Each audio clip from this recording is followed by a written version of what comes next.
So, back for another VGC guide, and this time we are looking at Mudsdale. I'm going to stick my neck out a little bit here and say that this is an A tier. No one's using it. Like, almost no one is using it. But ground types are very uncommon in this format. Let's just have a quick look. Ground types here. Like, ignore the ones that are terrible and not legal. So, basically, like most people are just defaulting to Garchomp. And then barely any other ground types are used. So, Mudsdale is still incredibly strong. It basically, it's getting close to matching Garchomp, but it can't be intimidated, can't be flinched, so you can just sit there and spam Earthquake. Maybe not as fast as Garchomp, but still bulky enough to be able to do it. And if you set Trick Room, then you are perfectly sorted in that regard, because then you are almost certainly going to be spamming Earthquake before everything else attacks. So, yeah, I see no reason why this is not used as much as it should be, because it's very strong. Grounds are very hard to fit on your team. You don't need to default to Garchomp. Mudsdale can do its thing just as well, just not as fast. But that can be a good thing, because then you just set Trick Room and you're sorted. So I think the Choice Band is probably the better item on Mudsdale, because you do want to make use of its offenses, while not being able to be stopped by Flinch or Intimidate.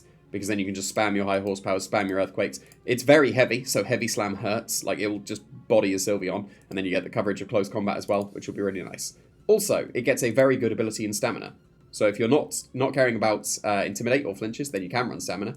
But I do recommend Inner Focus on the Choice Band one. But Stamina can do its thing here. So it does get Body Press and Iron Defense. Obviously the question is, should you be using this over the better Body Press Iron Defense Pokemon?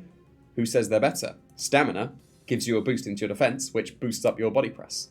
So you can Iron Defense and get +3 on the same turn, because then they attack you and then you get Stamina boost.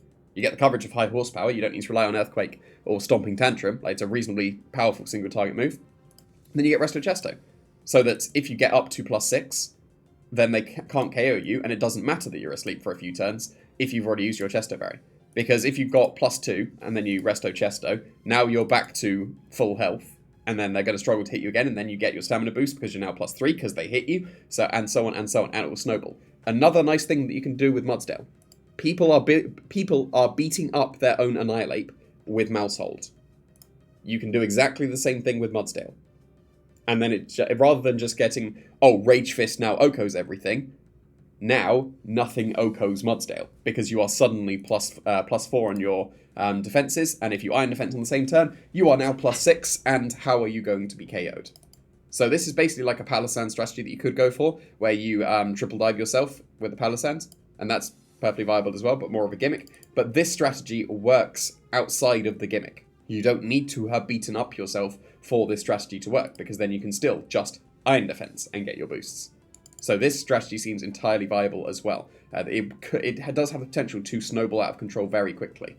If you disrespect Mudsdale and it gets a Stamina boost, you might not be able to KO it anymore. So, again, always ask the question, should you use this set over something like Garganical? It definitely has its niche over Garganical. Like, if you have Mousehold and Annihilate on your team, consider Mudsdale as well. Because then you don't have to sacrifice anything to fit that beat up on your team, you already have it. And then you've got two modes, beat up Annihilate or beat up Mudsdale. So, then you're sorted, right? While still being able to have access to super powerful Earthquakes that you can just spam without Intimidate. So, a couple of different ways that you can run Mudsdale, I think it's entirely justified in A.